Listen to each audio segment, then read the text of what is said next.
Olá pessoal, tudo bem? No vídeo de hoje eu vou fazer uma introdução do Novo Testamento. O próximo vídeo, na sequência, eu vou falar sobre um pouquinho, bem rápido, sobre a sinergia do Antigo e do Novo Testamento. Falar sobre a importância da contrarreferência, da relação do Antigo e o Novo como um todo, a Bíblia como um todo, para a gente dar sequência no Novo Testamento e aprofundar nos Evangelhos, depois no Atos dos Apóstolos, falar um pouquinho das cartas e, por último, também um capítulo bem complexo, o Apocalipse.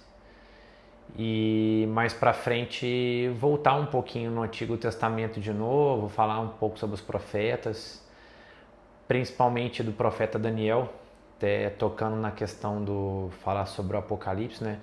Que dá relação direta do profeta Daniel com o livro de Apocalipse, escrito por João também. Tem na minha concepção, tem uma íntima relação, né? Já que Daniel, ele aponta, na verdade todos os profetas de uma forma geral, Jeremias também, Isaías, eles apontam muito para a primeira vinda de Jesus Cristo. E João fala muito sobre a segunda vinda, sobre o final dos tempos, né? Que se trata o livro de Apocalipse e muitas coisas.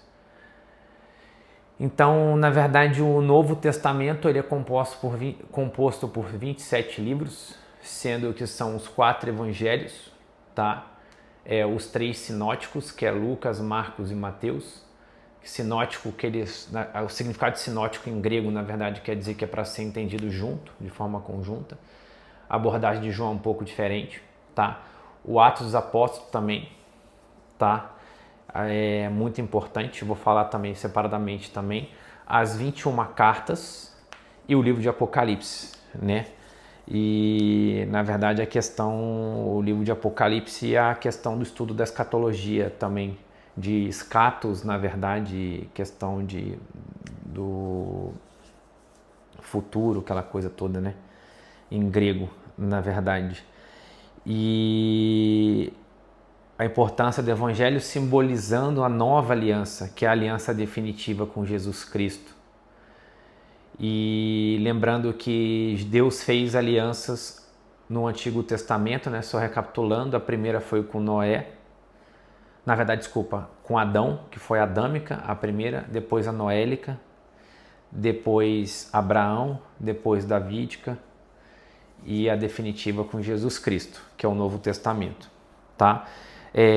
Citando Lucas, capítulo 22, versículo 20, depois da Santa Ceia, tá? Tomou o cálice dizendo, este cálice é a nova aliança no meu sangue, derramando em favor de vocês, tá? Simbolizando a nova aliança com Jesus Cristo. E eu vou ler um pouquinho aqui a passagem de Jeremias, tá? Que é um profeta do Antigo Testamento. Eu não vou decorar porque é muito longo, mas tem uma contrarreferência direta com essa passagem de Lucas que eu falei para vocês, tá? Então Jeremias profetizando, né? Estão chegando os dias, declara o Senhor, quando farei uma nova aliança, olha lá, nova aliança, com a comunidade de Israel e com a comunidade de Judá. Não será como a aliança que fiz com seus antepassados, citando, por exemplo, o Abraão, né? Quando os tomei pela mão para tirá-los do Egito, tá? Porque quebraram a minha aliança, tá? No caso aí citando o livro de Êxodo de Moisés, tá? A aliança que ele fez com Moisés também, falando sobre isso. Apesar de eu ser o Senhor deles, diz o Senhor, esta aliança que farei com a comunidade de Israel depois daqueles dias, declara o Senhor. Porém a minha lei no íntimo deles. O que quer dizer isso aí, ó? Espírito Santo, né? Escreverei nos seus corações. Serei o Deus deles e eles serão meu povo. Ninguém mais ensinará ao seu próximo, nem ao seu irmão, dizendo, conheça o Senhor, porque todos eles me conhecerão, desde o menor até o maior, diz o Senhor. Então está falando aqui de todos os povos, né? Do menor ao maior. Porque eu lhes perdoarei a maldade e não me lembrarei mais dos seus pecados. Olha que interessante, tá? Continuando aqui na sequência, falando um pouco sobre os 4 evangelhos, né? Os 4 evangelhos, essencialmente, eles contam a mesma história, com abordagem diferente, visão diferente.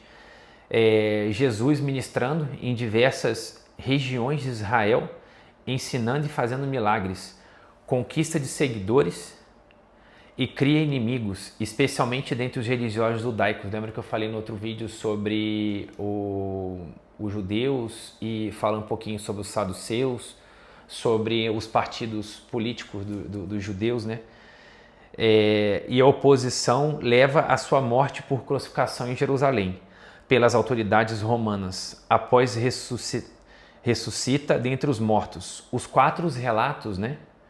Os 4 evangelhos, eles afirmam que os seguidores de Jesus o reconheceram como Cristo de Deus, aquele que através do qual no seu plano para a salvação estava alcançando o seu auge, né?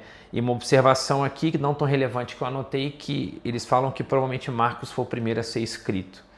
Então, na verdade, só recapitulando, Mateus, Marcos e Lucas são os evangelhos sinóticos, que eles têm que ser vistos de uma só vez, com a mesma abordagem.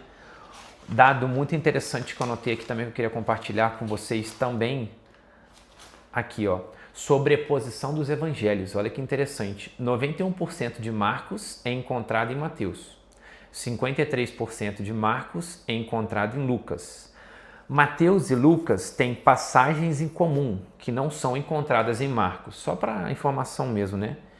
E a escritura, né, tá correlacionada a Lucas, tá? Então, tem evidências que falam que quem escreveu o Atos dos Apóstolos foi Lucas. E uma coisa muito interessante aqui que eu queria conversar com vocês também, que eu acho muito legal, é o seguinte: o significado de cada parte do Novo Testamento. Então, os 4 evangelhos simbolizam a história da vida de Jesus. Atos dos Apóstolos é uma ponte entre a história da vida de Jesus e o significado da vida de Jesus. Então, as cartas de Paulo é o significado da vida de Jesus.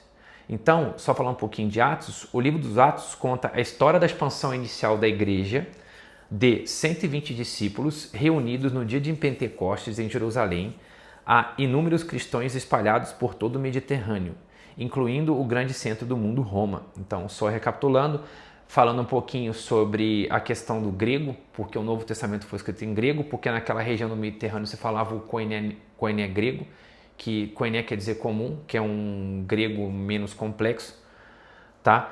O autor particularmente hábil em mostrar como o Espírito derramado sobre a igreja no dia de Pentecoste é o poder por trás da pregação apostólica da palavra de Deus. Então, no caso, o autor Lucas, companheiro de Paulo, também escreveu Atos, como eu falei para vocês, tá? Espero que tenha sido bem sucinto para vocês, que tenha ficado entendido esse capítulo de introdução dos evangelhos.